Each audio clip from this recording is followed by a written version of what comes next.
Hey there, Yuris here, and welcome to Community Life. Here we talk with the amazing humans from the world of communities about their life journeys and learn from each other. Today, we have a conversation with Ruthie Berber, fractional marketing and community leader, speaker, New York networking events organizer, local captain of the Old Girls Club, Women in Tech ambassador, back of the bike rider, and an avid traveler who admires coffee and food art. So, hello, Ruthie. Hello, nice to meet you. Definitely not. I don't know where you got the back of the bike traveler, but sure. It was back of the back rider. Yeah, I saw some photos where you ride in like back of the back. Okay, Oh, the yeah. motorbike. It's Yes, my husband so used to have one of those. before we started this conversation, you told me the story about the guitars, that those are of your husband. And you told that you are singing mostly. So tell me the backstory of your singing career. Okay, no career. I Yet. wish. Yet. No. When I was younger, I was really invested in becoming a singer, like at school, all the plays, like I was in the musicals. I went to a music conservatory. I got really excited about it. And then just like as I grew up, university, life, things get in the way. So I kind of like just stayed a little bit with like singing lessons. And now I'm back on singing lessons and I jam with my husband sometimes. So why did you stop it? Why did you not continue your singing career? I mean, first of all, who's to say I was that good? One, you're just assuming, which is like, thank you. I appreciate that. Um, I think I was just like, oh, it's a silly dream and like maybe it's not realistic. And I think if you don't make it by 18, 19, 20, it's like it's too hard and you need to make money and you need to move on with your life.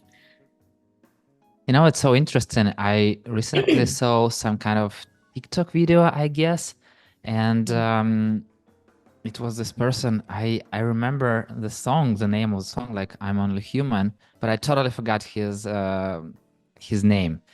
But he's like, I feel like he's something in 40s or something, and he won a Raisin Star Award or like New Talent Award, and he did his speech like, "Hey, look at me! Like I'm winning this award like in my 40s. Like there is everything available, you know." And I was like, "Oh wow, you know." So if you have this dream, you can still follow it. So and you are continuing those lessons. Hmm. Yeah, because I enjoy singing, but I think that like having to make a career out of it and being like famous would be very stressful for me.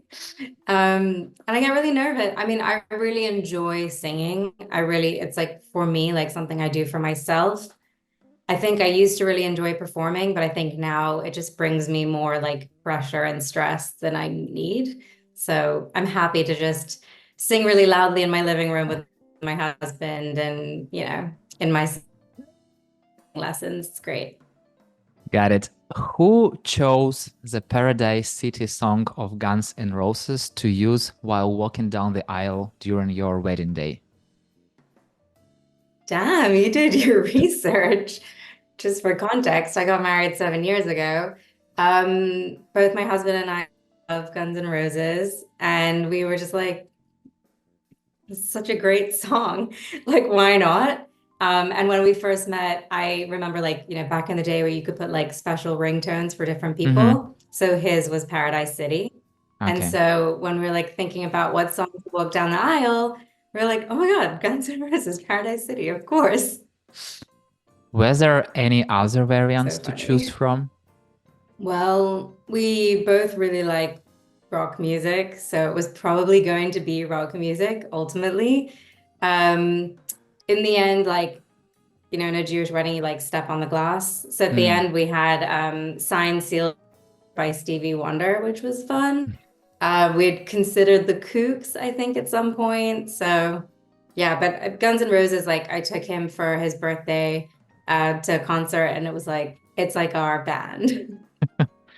Got it, this feeling. Yeah, I can relate to that.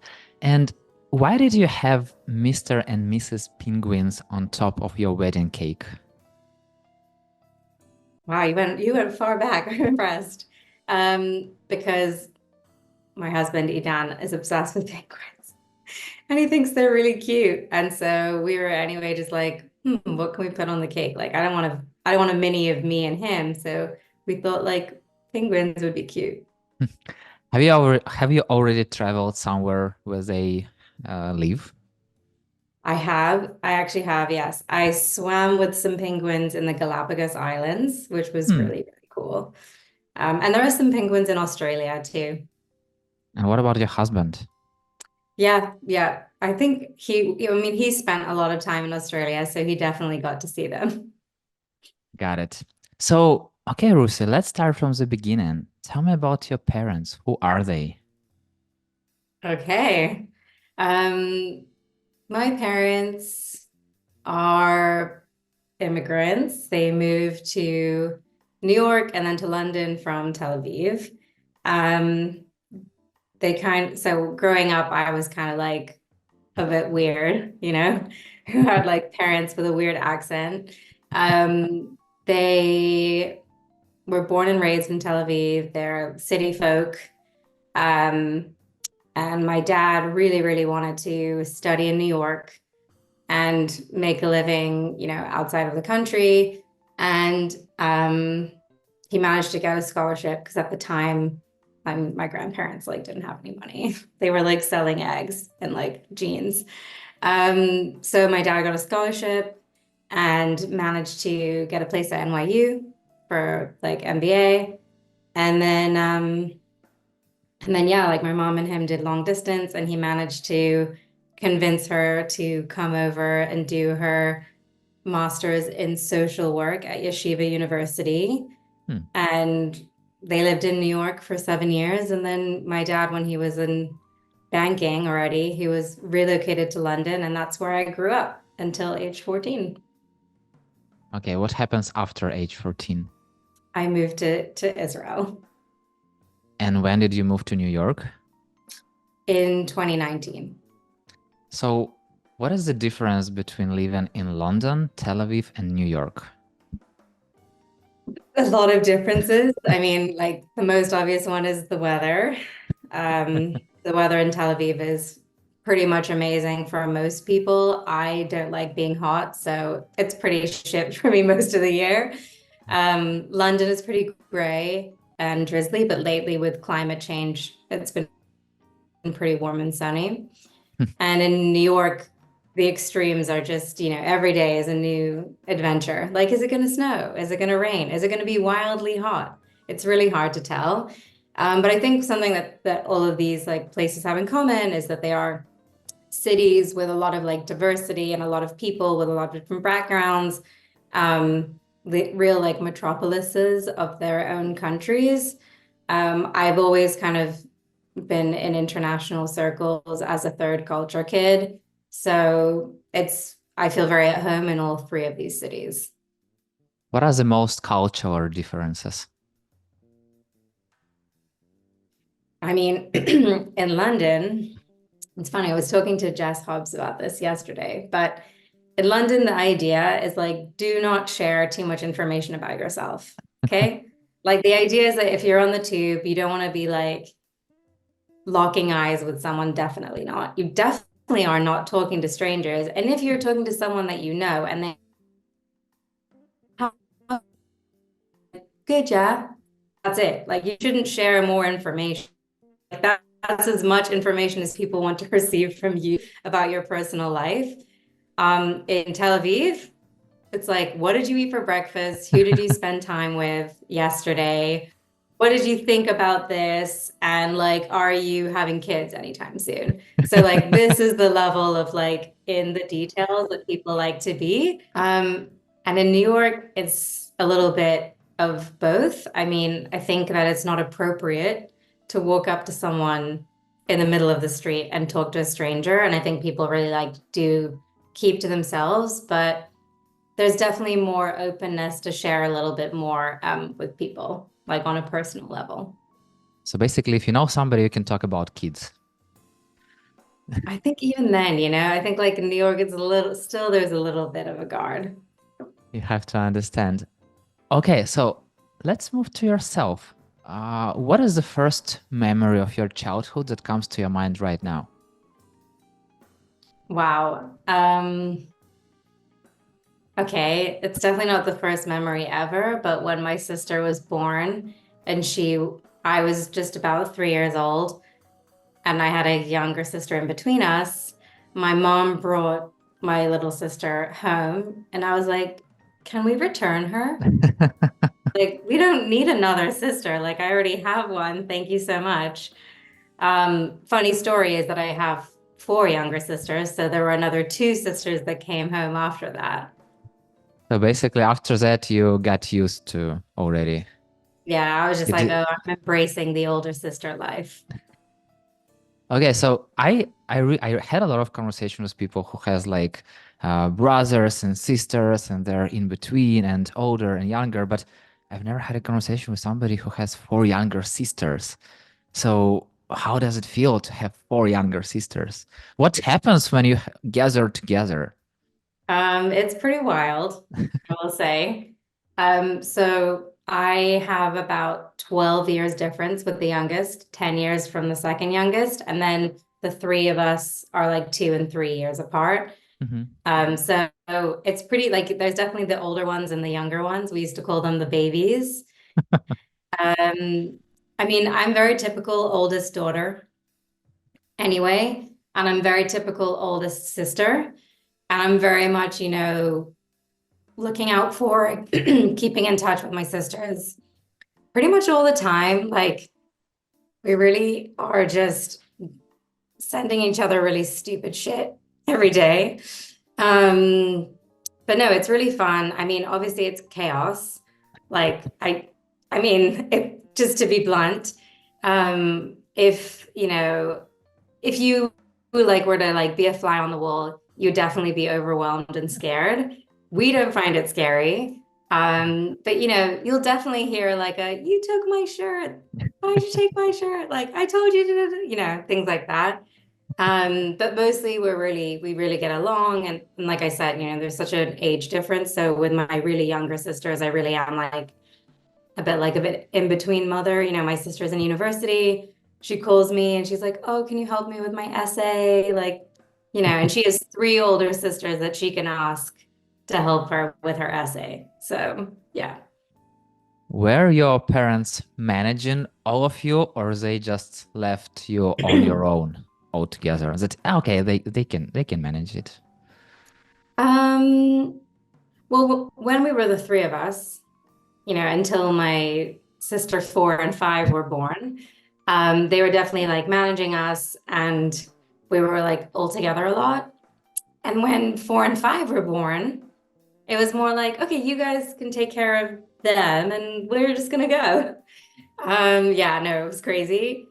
I remember like I was walking around once in London. I was 12 and I was Hmm. like taking my sister to the park, like really like next to the house, not like very far. I think people were looking at me like, oh my God, like teenage pregnancy, like this sad. And I was like, how could I possibly be this baby's mother? But whatever. Did anyone really ask you, is it your kid? No, I mean, people just give you looks. No one even wants to I told you in London anyway, Yeah, no yeah, one's yeah, yeah, approaching exactly. you. It's really none of their business. But I definitely got like looks and I was like, sister, same face. Yeah. So, I mean, you did a little like deep dive on my Instagram, so I'm sure you saw how we are all kind of like variations of each other, but we don't look exactly alike at all. Um, which is funny, like my sisters aren't really like three of my sisters are very tall, two of us are short. One has red hair, one has dark hair. Like it's very, very varied, you could say. Have you ever thought about having a t-shirt or something like I'm with sister and then No, but we do have for my mom's 60th birthday, we made a sweatshirt like of like the Berbers and it had like a little bear. It's really cute. yeah, sounds really fun. But still, you didn't tell me what happens now when you gather together.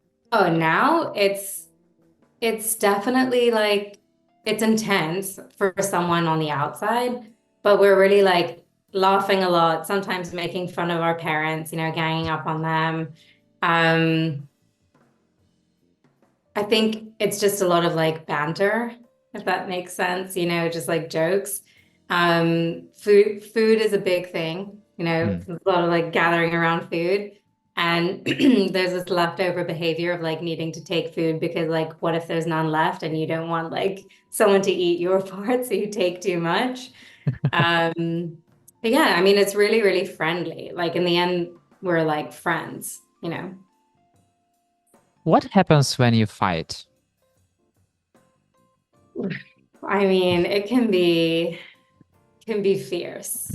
It can be very fierce. It depends on which sister is fighting with which sister. There are definitely some makeups that could be really intense. I usually just I'm like, I can get pretty short-tempered with my sisters who are a little bit more on the type B side. And I'm like really frustrated and like don't have patience. Like, why are you late? Why aren't we leaving? Like things like that. There's definitely a surprising amount of like feeling comfortable to yell, but like not in a very aggressive way. It's just like moving things along. But yeah, I mean, it's been a while since anyone's made anyone else cry, which is, I think that's pretty good. We've grown up a lot. Yeah, sounds like. Yeah. But I mean, now my baby sister's 20. Like she's 20 years old. Like she's not not a that baby anymore, yeah? baby. Yeah. Okay, got it. So, what childhood dreams came true while you visited Harry Potter studio? I'm obsessed with Harry Potter. I love it. Like, stereotypical millennial in that respect. I was really more or less the same age as like growing up. So when I was like 11, I was like, I'm going to get my letter. Like for sure, I will be picked. Like Hogwarts is waiting for me. Um, I got really, really into it. Obviously, like throughout high school, I was like standing in line for the seventh book, read it the night of in 3 hours. Um, so going to the like studio was just like so cool. I mean, my husband and I spent 6 hours there, just to be clear. So we really like all the costumes and the design and how they like pulled off like all the magic.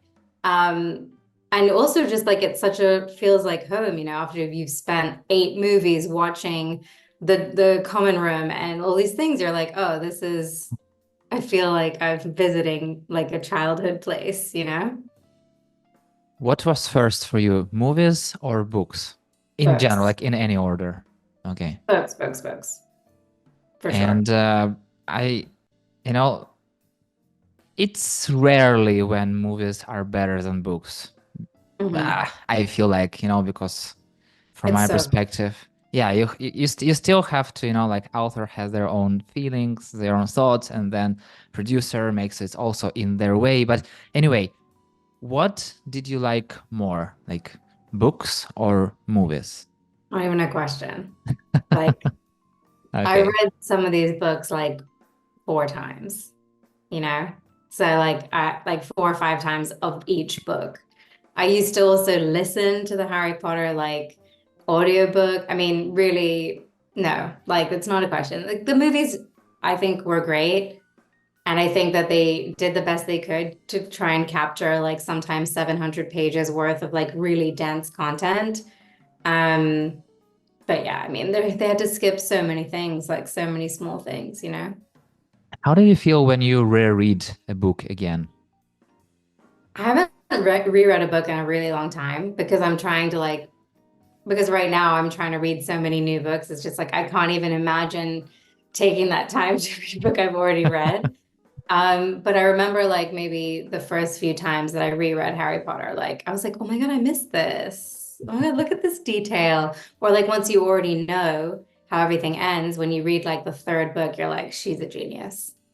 She's a genius. I mean, really, the architecture that she basically laid out for this story and the breadcrumbs that she left in books prior to like books five, six, seven even being written, like it's incredible.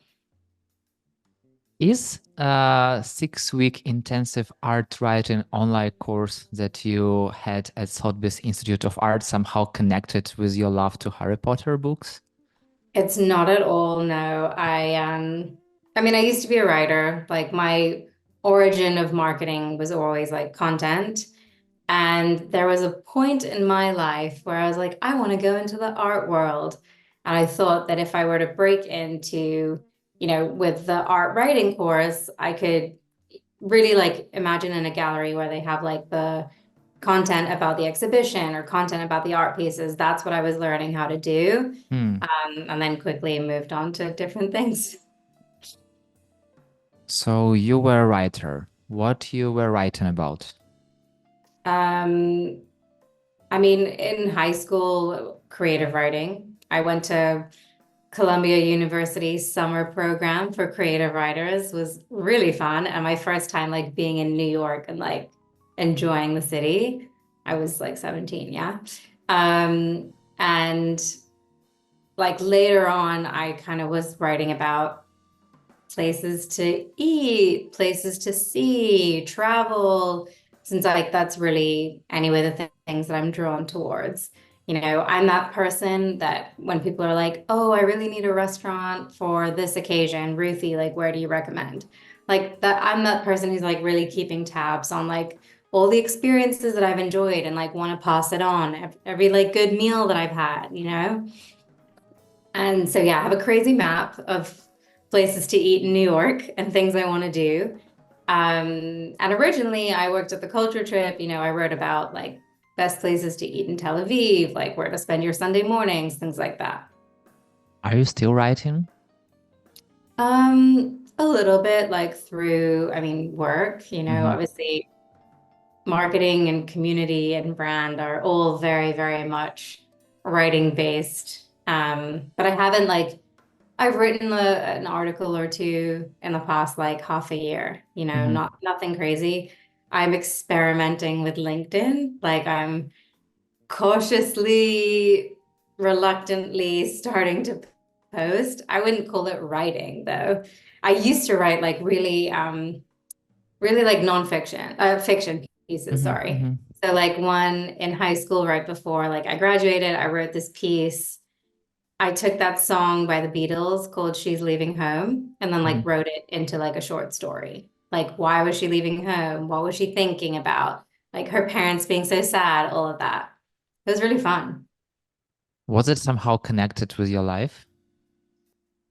I mean, I'm obsessed with the Beatles too, so maybe. Um, it was for a creative writing competition, Mm-hmm. actually. And I think I was like in a phase where I was listening to that song a lot. So I was like, would be cool to write about like why is she leaving home? You Okay, know, so we already have singing, writing. What else did you try before?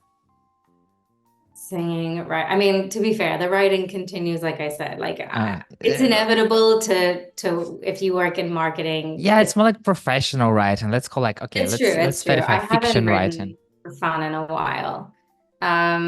Singing, writing. I I really consider like traveling and like experiencing something that like I do. Mm-hmm. I'm like the person who's always like down to try something, go to this exhibit, try this place. I really like experience and like learn about a culture or a place through food. I like to like do, like I'm much more of a doer than like a like, perceiver. What else do I like to do? I mean, I'm really into Pilates, like in a creepy way, like reformer Creepy. Pilates Okay, tell me more guy. about the creepy way. What does it mean? As in, like, I go to one teacher. I refuse to go to anyone else. I only go to her class now in the studio in Soho. And yeah, like I will move meetings and mountains to like be at the class that I want to be at. You know what I mean? Like I think I prioritize Pilates like maybe a little too much. But I enjoy it so much. It's a reformer. And there's just something about like all of the action and like having to pay attention to all of the cues. Like I'm so engaged that I really am not thinking about anything else, and it's so nice. Um, Other things that I do, extreme do. I have a, let's see, 495-day streak on Duolingo. Yeah, and a 1,139-day streak on Headspace. So you could say I like to meditate. Yeah, you like streaks. Yeah, definitely. Yeah. Yeah. It's nice to finally meet this person who also likes streak. Yeah. I Uh, mean, like it actually started by me being competitive with my husband. Like okay. he started with Duolingo for French. And I was like jealous, like, oh, like so cool that you're using your time to like learn a language. And he was like, why don't you just download Duolingo? Like it's great. And once I got into it, OMG, like really? And then I was like, he already has like a 400, he has a 600 something day streak. So like it's not even, you know, we can't compare. But I'm always like, how many points do you have? What league are you in? Because I'm in the Diamond League tournament and he's an Obsidian. So let's just talk about that. Okay, so now you're definitely winning. But how did you feel at those moments when he was winning? Oh, I mean, he's still winning because he's still like I can It's never like leave that day those. streak, but like you're still in the diamond I league. mean, It's yeah, it feels good. Before we go to sleep, it's like, what place are you? Like, I'm currently in sixth place. So, like, what about you? And he's like, oh, I'm about to be demoted. I'm like, sucks. Can't talk to you. relate. Talk to you. Never. Yeah, seriously. No, but what's good about the fact that we both do Duolingo is we both make time to do it Mhm. before we go to sleep, which is Yeah. important. Yeah. Totally. I feel the same way. We started doing Duolingo with my wife, but I'm still somewhere on the streak. She stopped doing that because like, Yeah. no, thank you. TikTok is better. No, you have to like, I mean, yeah, to be fair, I've been off Instagram for a long time. So when I'm on my phone, it's LinkedIn or Duolingo or Headspace. It's like one of those three or Slack. And so I like the fact, okay, this is going to be a little bit geeky, but I think because you do Duolingo. So because you have the like chest, you unlock the chest for the two, like the booster for 2x points. Yeah. I do it in the morning, 15 minutes, and then I do it in the evening. I unlock the chest that I created in the morning. And then do it in the evening so I can get the chest for the next Yeah. morning. And then I usually do like even another like 20 minutes in the evening. And if I hit the box and get a second, then I'll go all the way 30, 40 minutes, however much they give me. Yeah, that's how they motivate you exactly. And It's insane. yeah, It's it's crazy. insane. And the fun thing that I feel like previously those minutes were not added. So No, you basically, didn't. You could only get the 15 and that was and it. now they're adding to one each other. So basically, if you had like 15 minutes and you used 10 minutes of those, you still have five, and you receive one more, you can go for 20 Hmm. minutes, and then like it's Hmm. It's meaningless and crazy. over there. Such a But game yeah, changer. you know, I'm I recently started learning so much more languages, Mm. and I have this personal question. What Hmm. are your tips and tricks for someone who decided to learn Hebrew from scratch? Hebrew is a tough language. Not gonna lie. I mean, alphabet, other side, everything. The sounds are really difficult for a lot of people. I mean, maybe I'm biased, but I would say probably Duolingo. But I think that Hebrew from scratch, it's really like learning phonetically. Think like really hearing a sound and trying to like mirror that sound. And once you get those sounds down, it's a lot easier to like recognize how those are the building blocks of the words. Because in the end of the day, Hebrew is an ancient language. It's Hmm. very basic. And so there are a lot less letters in words. It's really like the consonants make up the word and the vowels are not listed there. So you kind of like something could be like, have a C and a T and it could be cot, cat, ket, keet. Like it depends on the dot that's underneath. You know what I mean? Yeah. So, Yeah, I know it's the hardest part for me because I'm like, what's happening? I are you started. learning Hebrew? Yeah, exactly. And I'm just going with alphabet, because I Yes, understand that. Now, I don't know why, but for some reason, like lessons in Duolingo really sucks, at least beginners lessons. They for have no Hebrew. voice. I don't know why. So maybe it's their bug. So I started with alphabet, and yeah, I know exactly what you are talking about. Yeah. Wait, how long have you been studying Hebrew? That's so funny. Yeah, I would say like a month or something like that, but I'm doing just only one lesson. Okay, maximum two lessons a day. So just to, Yeah. understand the basics. And it's not like I really want to like read in Hebrew, but maybe like in 10 years, who knows? But I'm just like step by step because I was thinking there are so many different languages, and for example, Hebrew, Chinese, Japanese, Indian, they have totally different letters. They're Yeah. not like, for example, like if we take English, Spanish, Italian, German, they practically is the same. Like, yeah, Exactly. different words, but you still have the same letters. And those languages are totally different. And I'm thinking, okay, so those people who know those language, most likely they think totally differently. I want to understand how they think, I want to go Yeah, closer to them. And it's true. It's yeah, true. it's really interesting. How many languages do you speak? Oh my God. Speak, it's easier. So I speak Ukrainian, Russian, English, a little bit of Polish, very low amount of Spanish. And then Duolingo goes like with Italian, German, Yeah, French, yeah. Hebrew, Indian, Who uh, knows? Yeah, it's endless on doing. Chinese. Yeah, you can do whatever you want. But You the do trick whatever you want. here is to do just one lesson a day. So I'm not trying to Yeah. do like more, like because it's just impossible. But one lesson a day exactly helps you to win chess in the morning, chess in the evening. And yeah, That's my guy. You get it. that's how it works. That's how it works. Yeah. Are there any languages you'd like to learn? I mean, so many. Right now, I speak Hebrew, English, Spanish, like those three. I used to speak pretty good French, but now I just understand it. I can definitely understand bits of Italian just because of French and Spanish. So I'm Mhm. kind of like done with the Latin languages. I also used to learn Latin and was really good at Latin for some reason in school. But now, like you, I'm a little bit more like curious about like Arabic, which is, quite close to Hebrew. I'm very curious about Korean. Hmm. Yes. Hi. My sister started doing Korean on Duolingo and she was like, this is amazing. And so maybe that'll be the next one that I start. Got it.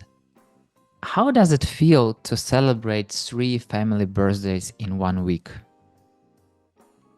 Well, I'm sure you picked that up from a caption on Instagram, but fun fact, my sister's birthdays are 18th, 19th, 20th, and 27th of July Okay, so four birthdays. Let's expand the question. in a week in like 9 days. Yeah. How does it feel? I mean, we're used to it. Like the summer is just birthday time. Um, it's very celebratory. Like, look, we usually do like one like summer party because my birthday's in August. So it's like between the 18th of July and the 18th of August, it's all of our birthdays. So typically we can do one summer party and cover it all. But yeah, it's super fun and like you're already in the like mood of like celebrating and birthdays, like why not? You know? Months, I have this conversation with Michelle Sims, and her birthday is between Thanksgiving and the New Year, and she has like this Mm, celebration week, and you have celebration months. It's yeah. like Well, I a mean, little it's bit, I'm yeah, celebrating others, but yes. yeah. It's really great. Yeah, those vibes. People say that you can't have more than one birthday, but I feel like when you're having so many sisters and so many birthdays all together, it's Yeah. kind of like, yeah, who said that we can't celebrate, even though it's like sister. But anyway, who were or still are your idols? Um, wow, it's so tough. So like on the music and singing front, like Adele, Beyonce. those two are just like, you know. I think that like they both like empower and embody some like amazing like woman power and like the force of their voice and the significance of their music. I also like recently watched the Beyoncé like concert. It was incredible, like life changing. Like I think that she like maybe like not human. Like she's just unbelievably talented and capable of just like pushing through anything and like yeah, was very, very impressed. What are your one, let's say, what are your top one song of Beyonce and top one song of Adele? Oof. Um, that's so hard. Uh, wow. Okay, so for Adele, it's probably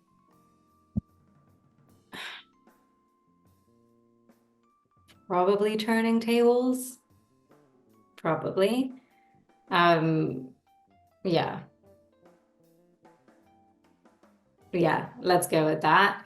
And for Beyonce, so like that's so hard because also she has really had so many genres. Like unlike Adele, she really is like one album could be very different from the next. Um, I mean, probably something from the Lemonade album. I love that the most. Maybe Hold Up. Yeah, maybe Hold Up. I feel like Beyonce's really changing, because like Yeah. she's always in this, she feeling the time, like music time, like what's changing, Okay. and she is changing also because, for example, when I asked you this question, I had this song in my mind. I was here because I'm always like, I want to leave my footprint on the sand of time and etc. Mhm. Or when I were, if I were a boy, and Oh, then yeah, she wow. has totally different And style now. Love on Top Yeah. was also amazing. So yeah, it's interesting how she's changing, like. Yeah. I've seen her perform live one time. Um, two of my sisters and I, we took a train from London to Paris and to see the concert. And it was 2016, so it was Lemonade album. Um, seriously just like blown away and we had the worst seats ever and it was still like incredible and like, you know. Yeah, yeah. I I heard about that, like about different. I can't imagine because I feel It like was it's, like the water. They were like dancing in the yeah. water and kicking. It was insane. Yeah. Oh, it's so fun. Are you planning to go to her concert sometime soon? Ugh, it's tough, don't need to tell you, but inflation and the like, it's not exactly a time for disposable income and hundreds of dollars on shows. Yeah, But I really wanted to do it this summer when she was performing in like the area, but it was just too expensive. got it. Got it. Yeah, totally. I I once checked, like Beyonce was never to Ukraine, and I feel like she's never going there. Maybe sometimes in decades. But I checked once tickets in somewhere in Europe, and that was like hundreds of euros, and I was like, yeah, Yeah. okay, okay, Yeah, sounds yeah, good, sounds good, yeah, nice. So, what did your best birthday party look like? yeah. Best birthday party. Wow. Well, there was one time, it wasn't the best birthday party, but it was probably the most like surprised I've ever been, like genuinely surprised. I think I must have been like 24, 25. I don't remember. And I had been like texting with my friends, like, oh yeah, maybe we'll go get drinks or something later, da da da da. And then I come home with my husband, we walk in, and like all my friends were there. It was really cute. And I was just like genuinely surprised, like I didn't have even a thought. Like sometimes you like kind of know when something's going on. Like this was just like, what? Um, and it was really fun, and we just like hung out. Trying to think. One birthday, wow. One of my best friends, she for my 18th birthday, she got us Eurostar tickets to go to Paris for the day, and that was like incredible. It was a really, really big deal. What did you do on that day? We went to the Rodin Garden, Sculpture Garden. We had French onion soup. We did a little bit of shopping. Um, we went to Pompidou Center, had something else to eat, probably full of butter, and then went back. Yeah, It was sounds like great. a really great It was birthday. a great day. And what was, okay, so was it the most memorable gift you've ever received?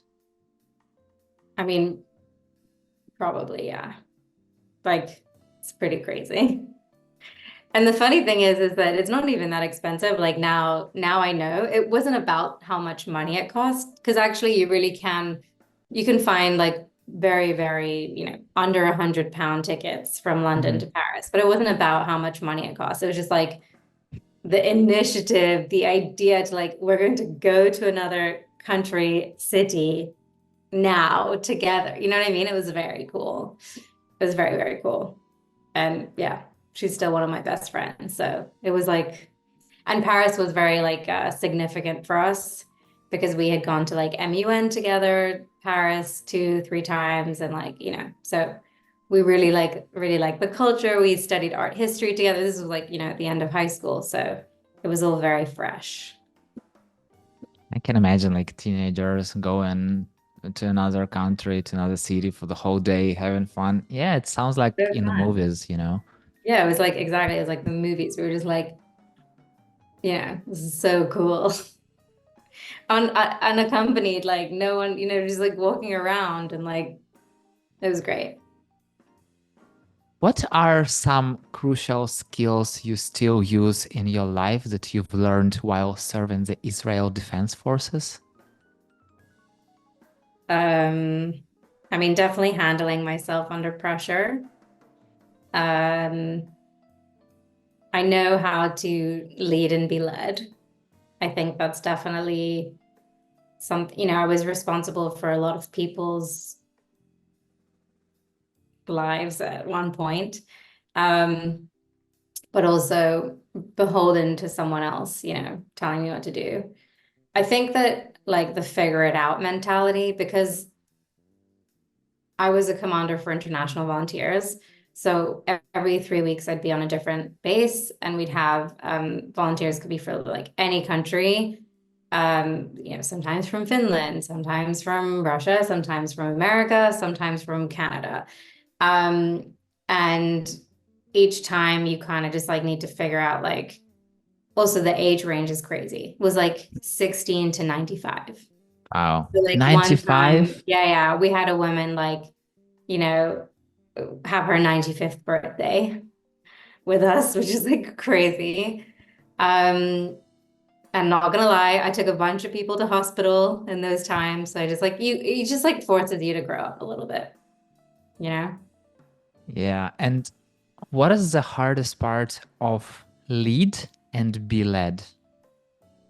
It's figuring out how to have authority and move things along and get things done and lead people, but within the confines of being an obedient soldier.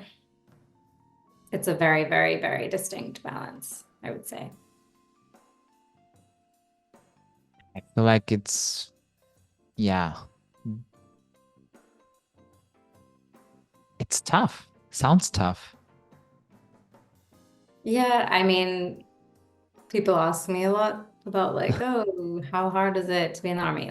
Like to be fair, I had a very like cushy, fantastic, combat-free job in that respect. It was a very tough environment, and I think I learned a lot about like what my limits are and like how much crap I'm willing to take.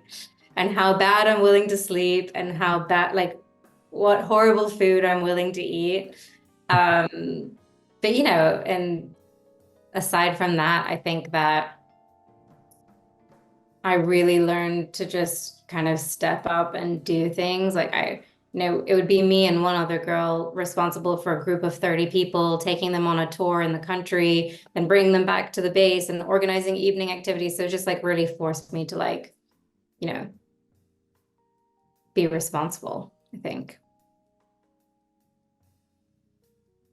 Is it something you'd like to do again? Ooh, I would not like to experience it again. No.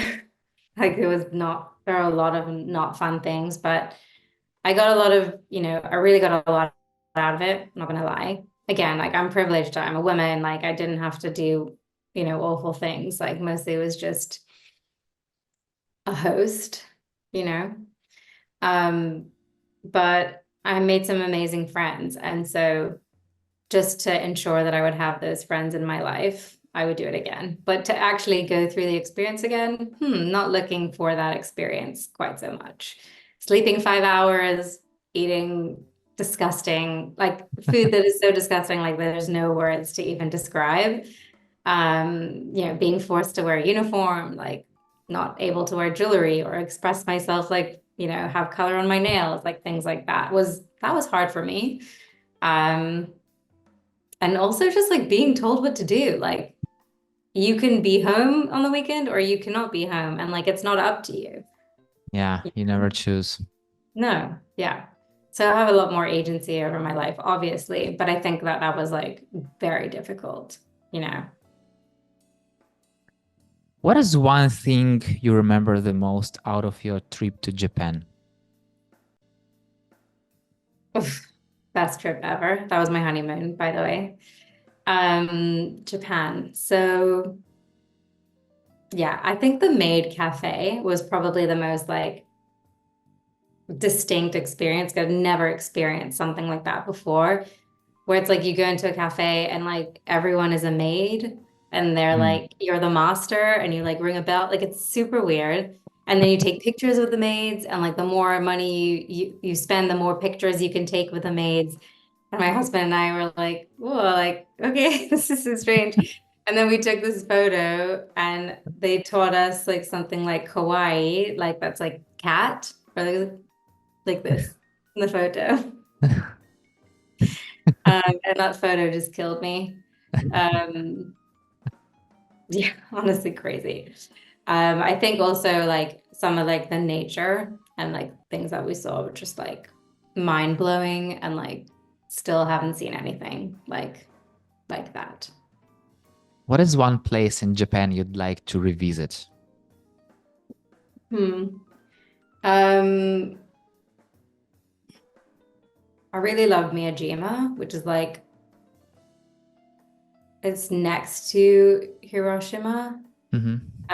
It's like this, I guess it's like an island or an archipelago, and you go up to like the very top in this cable car, and like you see this torii in the water, and like when the tide goes out, you can walk to the torii, and when the tide comes in, it's like floating. And they're just animals like walking around, and they're like really good oysters. Like I don't know, it was just like a an amazing experience. Why did you choose Japan as a destination for your honeymoon? Um, Neither of us had been, and we thought, you know, it was like really special, like for context, like we were quite young when we got married. So, I was 25 and he was 27, and it was like, wow, this would be like the coolest thing ever. We both like really liked Japanese food. We were very, very into Japanese, like very curious about Japanese culture. And I think that we like the idea of it being like you can do like city, you can do nature, you can do like experiences, traditional, lots of like temples and things to see. So it was like such a nice variety. And then we finished our 3.5 week honeymoon in Okinawa and this island called Ishigaki, which is Mm. so beautiful. And then it was like a completely different vacation. Like all of a sudden you're like on a beach, you know? So it's crazy.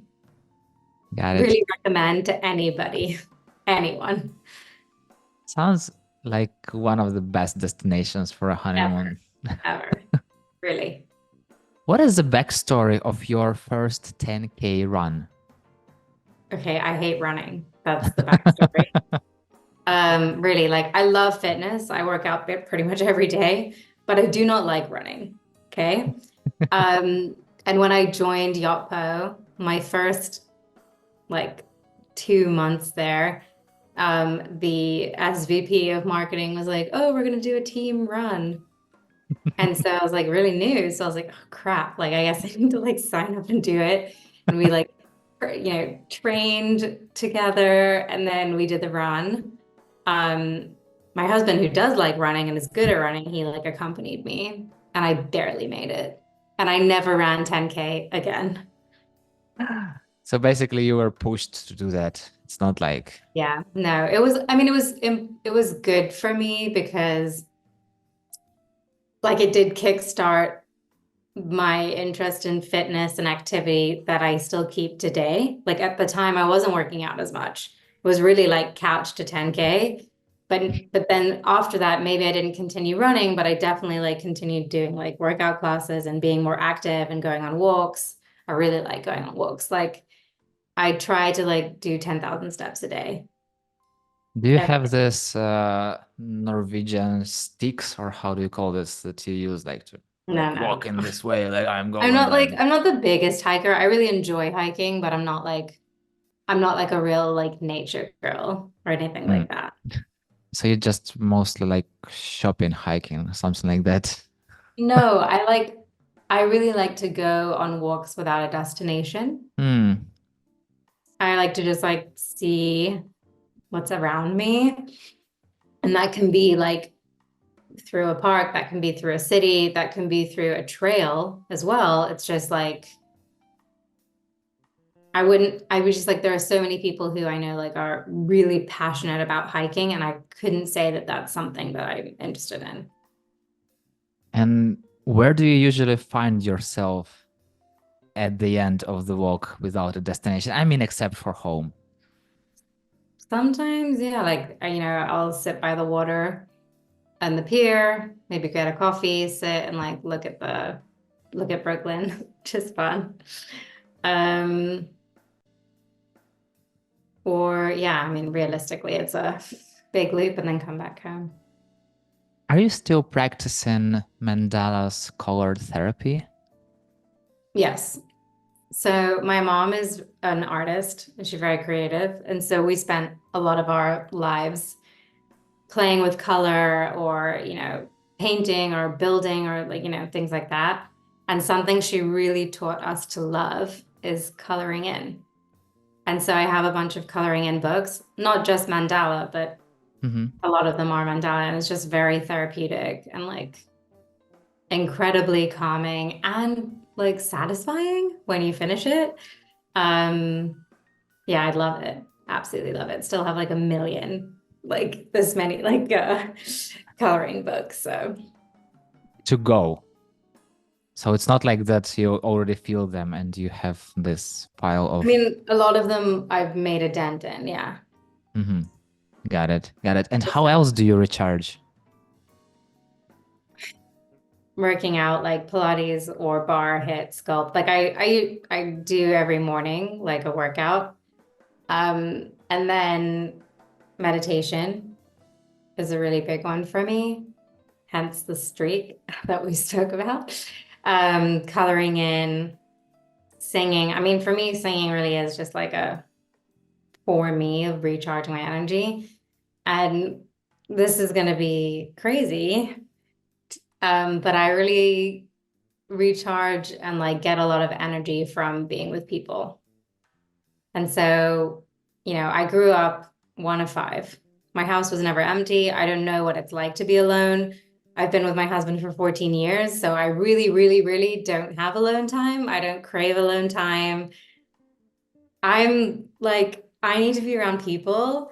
And so even like just, working remotely and being home all day, like I'm drained. And then I'll like meet a friend and I'm like, I had such a great day. Like, so really for me, like going to events, meeting people, networking, like I genuinely enjoy it. Like I genuinely enjoy meeting people and it gives me a lot of energy. What does perfection mean for you? Perfect. Duh. Um, Something that's like so satisfyingly right and in place and working well together. And yeah, like just as it should be. How do you incorporate perfection into your life?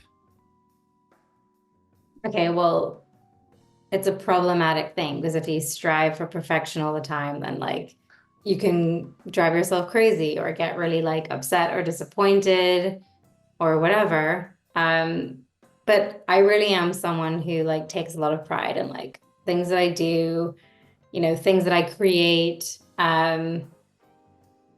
plans even being perfect, like, oh, it would be so perfect if we go from this and then like this area is right there. And so we can try this thing and then we can end up at the Broadway show. You know what I mean? Like that in my mind is like perfection. I like it to be optimized and like perfectly well designed. Um, so yeah, I mean, I think that the problem is when you are always striving for perfection, like you're not happy enough with something or it's not good enough. And then you like waste so much time trying to like achieve perfection instead of progress, right? And for you, where is this good enough line? How do you feel it?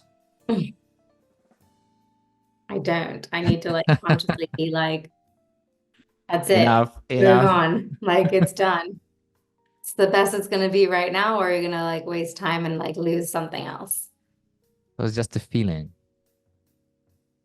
Yeah, I think, yeah, it Got is it. just Ruthie, I really wish to have the sky as a limit to our conversation, but time is a limit.